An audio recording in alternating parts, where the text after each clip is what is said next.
If Boracay is your party spot while Palawan is your ultimate beach destination, then you might want to consider Camiguin as a place to meditate while basking in the sun that is perfect this Holy Week.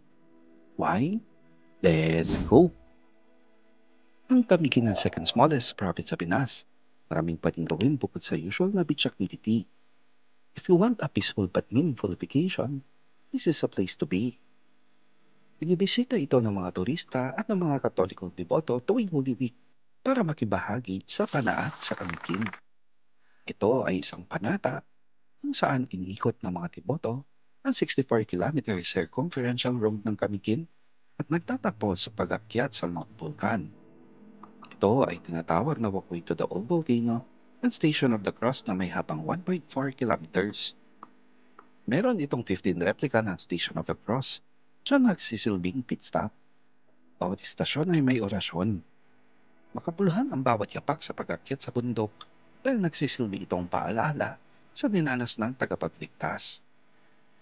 Kung hindi ka naman Katoliko, pwede mo pa din i-enjoy ang trek. Makikita dito ang Sunken Cemetery, Mount Hibok-Hibok, at ang scenic landscape ng Camiguin. Kaya kung bakasyon pero gusto mo magnilay-nilay, puntahan mo na ang Camiguin. Let's go!